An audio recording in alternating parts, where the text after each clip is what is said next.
नमस्कार श्रोते हो, या व्हिडिओमध्ये आपण आज ऐकणार आहोत मन में है विश्वास या विश्वास नांगरे पाटील यांच्या प्रेरणादायी पुस्तकातील शेवटचा पाठ, अखेरची पायरी. संघर्ष, आत्मविश्वास आणि यश याचा मंत्र देणारा हा भाग तुमच्या आयुष्यात सकारात्मक बदल घडवू शकतो. नक्की ऐका आणि प्रेरणा मिळवा. व्हिडिओ आवडल्यास लाईक, शेअर आणि सबस्क्राइब करायला विसरू नका. चला तर मग ऐकूया अखेरची पायरी या पाठाचा उर्वरित भाग. माझ्या आजच्या मानसिकतेशी मी या ओळींची अनेकदा तुलना करतो. काय आहे त्या अनामिक आकर्षित करणाऱ्या मृत्यूचं गूढ? का वाटतं की पराक्रम गाजवत देशासाठी धारातीर्थी पडावं? तो गौरवशाली सन्मानाचा मृत्यू का बरं खुणावतो? 26/11च्या रात्री विषम युद्धामध्ये अतिरेक्यांशी झुंजताना या ओळींची प्रत्यक्षात प्रचिती येत होती. मी आणि माझा बॉडीगार्ड अमित खेतलेनी ज्यावेळी ताजमध्ये प्रवेश केला त्यावेळी समोर रक्ताच्या थारोळ्यातले मृतदेह मृत्यूची चाहूल देत होते. AK-47च्या फैरी व ग्रेनेडचे आवाज हेही अंतिम ध्येय जवळ असल्याचा बिगुल वाजवत होते. ज्यावेळी दुसऱ्या मजल्यावर 13व्या मिनिटाला अतिरेक्यांशी धुम्मसचक्री झाली व माझ्या पिस्तुलातील 3 फैरींना AK-47च्या 30 फैरींचं प्रत्युत्तर मिळालं, त्यावेळी ताजच आपली समाधी असेल अशी खात्री पटली होती. पण छत्रपती शिवरायांनी शिकवलेला गनिमी कावा सोबत होता. समयसूचकता व प्रसंगावधान राखून चढाई केली. शस्त्रापेक्षा पोझिशन महत्त्वाची म्हणून 6वा मजला गाठला. 20 मिनिटाला आम्ही केलेल्या आकस्मिक आणि अनपेक्षित गोळीबारामुळे जवळजवळ 1 तास अतिरेक्यांनी एकही फैर झाडली नाही. त्यांना हे युद्ध जास्त काळ चालवायचं होतं. जगाचं लक्ष वेधायचं होतं. त्यामुळे आपली पोझिशन अधिक सुरक्षित होईल यावर त्यांनी लक्ष दिलं. 5वा, 4था, 3रा मजला तपासत आम्ही तळमजल्यावर आलो. भीषण आणि जीवघेणी शांतता होती. कदाचित ते तेथून पसार झाले की काय असा समज झाला. तेवढ्यात 2 ग्रेनेड ब्लास्ट झाले. ज्यावेळी आम्ही दक्षिण बाजू तपासत होतो त्यावेळी ते अतिरेकी उत्तर बाजूच्या 6व्या मजल्यावर गेले होते. मी अधिक कुमक मिळवण्यासाठी ताजच्या मुख्य प्रवेशद्वाराजवळ गेलो. एका जिप्सीचा आडोसा घेऊन 2 मिसरूडही न फुटलेले SRPFचे जवान राहुल शिंदे व समाधान मोरे उभे होते. मला पाहताच ते समोर आले व सलाम केला. मी त्यांना त्यांच्या प्लाटूनबद्दल विचारलं. त्या दोघांना मुख्य प्रवेशद्वाराजवळ नेमलं असल्याचं त्यांनी मला सांगितलं. बुडत्याला काडीचा आधार अशीच परिस्थिती होती. आतमध्ये पुन्हा मृत्यूचं तांडव सुरू झालं होतं. आपल्या आयुष्यात देशासाठी मारायची किंवा मरायची पुन्हा एकदा एवढी मोठी संधी येणार नाही याची जाणीव माझ्या छोट्याशा टीमला करून दिली. पुन्हा लिफ्ट पकडली व थेट उत्तर बाजूचा 6वा मजला गाठला. हा पाठलाग 12:30 पर्यंत चालू होता. मृत्यूला हुलकावण्यात देत आम्ही आगेकूच करत होतो. शेवटी CCTV रूममध्ये पोहोचलो. CCTV मधून त्या रूममधून आम्हाला त्यांची अचूक पोझिशन कळाली. त्यांनी 5 निरपराध नागरिकांना बंधक बनवलं होतं. त्यांचे हात बांधून त्यांना रायफलच्या बटनी मारत ते नराधम खाली येण्याच्या प्रयत्नात होते.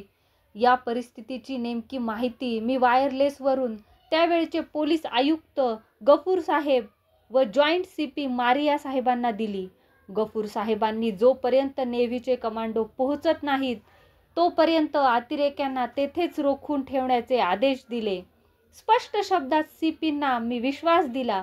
जोपर्यंत आमच्या जीवात जीव आहे तोपर्यंत आम्ही त्यांना रोखून धरू.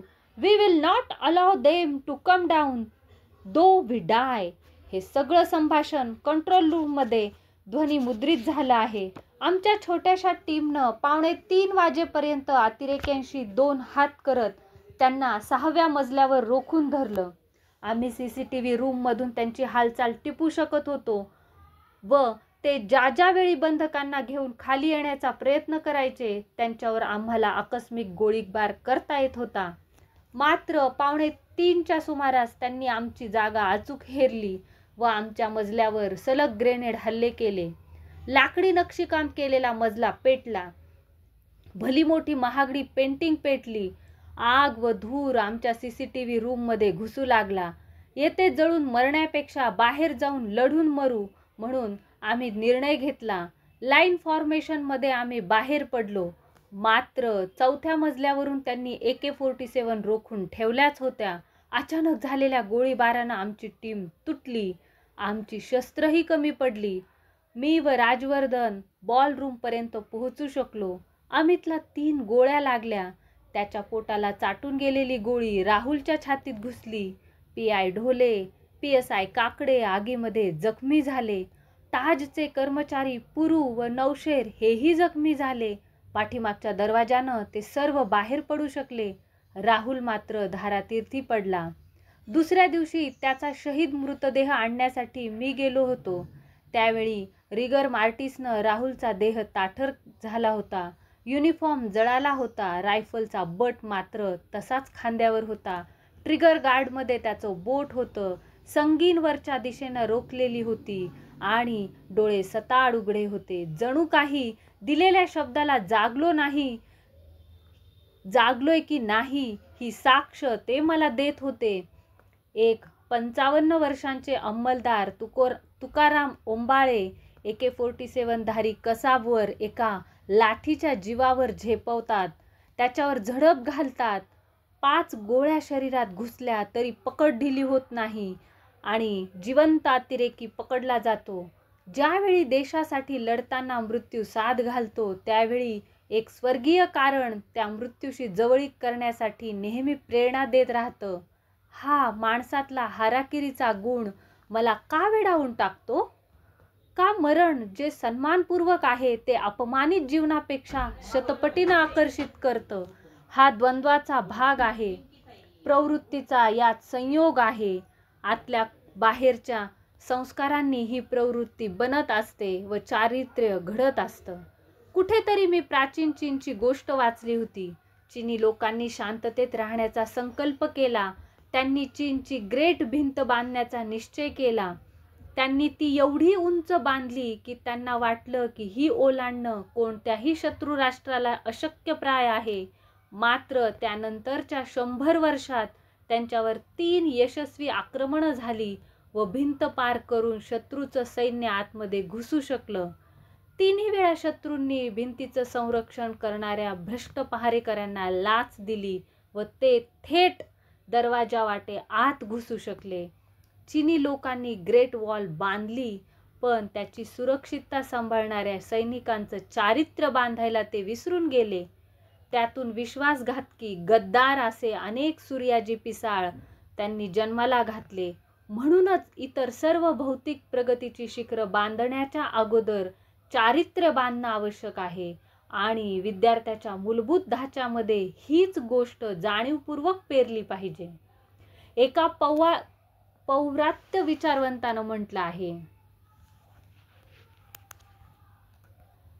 कोणत्याही नागरी संस्कृतीचा विनाश करण्याचे 3 मार्ग आहेत. पहिलं, त्यांची कुटुंब व्यवस्था उद्ध्वस्त करा. नंतर शिक्षण प्रणाली भ्रष्ट करा आणि शेवटी जे त्यांचे आदर्श आहेत, दीपस्तंभ आहेत, त्यांची एवढी मानहानी करा, त्यांना एवढं बदनाम करा की ते त्या समाजाच्या नजरेतून उतरतील. कुटुंब व्यवस्था नष्ट करायची असेल तर कुटुंबातील आईचं स्थान डळमळीत करा. तिला एकदा घर सांभाळणारी स्त्री म्हणून घेण्याची लाज वाटू लागेल तेव्हा ती संस्कार करण्यात अपयशी होईल. शिक्षण व्यवस्था ढासळायची असेल तर शिक्षकांचं समाजातलं महत्त्व कमी करा. विद्यार्थ्यांच्या मनातील त्यांची प्रतिमा आदर संपुष्टात येईपर्यंत त्यांना तुच्छ लेखा आणि समाजातील आदर्श संपवायचे असतील तर बुद्धिवंतांचा अपमान करा. त्यांच्यावर शिंतोडे उडवा. त्यांच्या विचारांविषयी एवढा संशय निर्माण करा की कोणी त्यांचं गंभीरपणे ऐकणार नाही, कोणी त्यांच्या विचारधारेचा अवलंब करणार नाही, की कोणी त्यांनी दाखवलेल्या मार्गावर चालणार नाही. आणि हो, एकदा विवेकी आई गायब झाली, विद्येसाठी आयुष्य वेचणारा ध्येयवादी गुरु खचून गेला आणि सर्वस्व त्यागणाऱ्या समर्पित वृत्तीच्या बुद्धिवंतांचा ऱ्हास झाला की नव्या पिढ्या मूल्यांचं शिक्षण कोण देणार? चुकलं, भ्रमिष्ट झालं तर योग्य आणि सत्यनिष्ठेचा मार्ग कोण दाखवणार? कुसुमाग्रजांच्या ओळी मनात पुन्हा घुमायला लागल्या. सूर्यकुळाचा दिव्य वारसा प्रिय पुत्रांनो तुम्हा मिळे. काळोखाचे करुण पूजन, घुबडाचे व्रत धरू नका. तरुणाईचे बळदेशाचे, जपा वाढवा तरुपरी. करमणुकीच्या गटार गंगा, त्यात स्वतःला क्षाळू नका. आजकाल मुलं टीव्ही व मोबाईलवर इतकी बिझी झाली आहेत की त्यांना अंगण, परस, शेणाचा सडा, म्हशीची धार, देशातील मक्याचं कणीस हे इंटरनेटवर दाखवावं लागतं. दूधवाला देतो तर पॉपकॉर्न मशीनमधून बाहेर येतात असंच त्यांना वाटत असतं. आजची पिढी खूप हुशार आहे, तल्लख बुद्धी आहे, फास्ट आहे. मात्र माझा थोडा महाग असलेला विचार असेल ती सुसाट धावत चाललेली आहे भौतिक सुखांच्या मागे. त्यांचं भावनिक विश्व व्हर्च्युअल व्हायला लागलं आहे. फेसबुक, व्हॉट्सॲप, ट्विटरनी त्यांच्या भोवती माया जाळ विणलं आहे. मी माझा दृष्टिकोन कदाचित बापूंच्या तत्वज्ञानाच्या आधारे अजून चांगल्या रीतीनं मांडू शकेन, पण आजकाल बापूंचं तत्वज्ञान लगे रहो मुन्नाभाई अशा सिनेमातूनच शिकवावं लागतं. मुन्नाभाईला एका सुंदर रेडिओ जॉकीला प्रभावित करण्यासाठी बापूंच्या जीवनावरील 10 प्रश्नांची उत्तरं द्यायची असतात. मग तो त्याचा मित्र सर्किटला विचारतो, अरे वो बापू कौन है? सर्किट उत्तर देतो, अरे वो जो 500 की नोट पे फोटो है वो बापू. मुन्नाभाई पुन्हा कुतूहलाने विचारतो, वो पुलिस आया आर्मी में था या क्या? सर्किट उत्तर देतो, अरे नहीं, उसका बॉडी भी खास नहीं दिखता, वो तो ज़्यादा कपड़े भी नहीं पहनता था, लेकिन उसने अंग्रेजों की वाट लगा दी. उचललेस तू मीठ मुठभर साम्राज्याचा खचला पाया. साबरमती के संत तूने कर दिया कमाल. दे दी हमें आजादी बिना खडग बिना ढाल. आजच्या पिढीला बापू पाहिजे आहेत, पण नोटांच्या बंडल सोबत. बापूंनी ज्या गोष्टी आचरणात आणायला सांगितल्या त्या त्यांना कालबाह्य वाटत आहेत. काय कारण आहेत वाढत चाललेल्या नैतिक मूल्यांच्या अधपतनाची व विचारप्रवाहाच्या ऱ्हासाची? स्वातंत्र्य मिळालं तेव्हा समाजातील उच्च भ्रूवर्गाच्या त्यागाला महत्त्व दिलं गेलं. त्यातून स्वराज्य, सुराज्य या संकल्पना पुढे आल्या. भूदान, ग्रामदान, संपत्तीदान या विनोबांच्या मोहिमेचा कणाही बापूंचा विचारच होता. काही लोकांचे स्वार्थ, हाव, लालसा आज लाखोंच्या गरजांवर कुरघोडी करताना दिसतात. पण चॅरिटी बिगिन्स ॲट होम. सुरुवात मी माझ्यापासून करणार. बापूंना जे परिवर्तन अभिप्रेत होतं त्या संकल्पनेचा मी एक शिलेदार होणार. खरं तर बापूंच्या स्वप्नातला बलशाली भारत रूढ अर्थानं आधुनिक शस्त्रांनी, क्षेपणास्त्रांनी युद्धसज्ज असा नव्हता. तो होता सर्वसमावेशक विचार आणि संस्कृतीनं समृद्ध मानवतेची सेवा करण्यासाठी कटिबद्ध असा लोकशाहीची कास धरणारा संपन्न देश. विचारांच्या तंद्रीत मुंबईत पोहोचलो. आमदार निवासवर बॅग ठेवली व गेटवे ऑफ इंडिया जवळ फेरफटका मारला.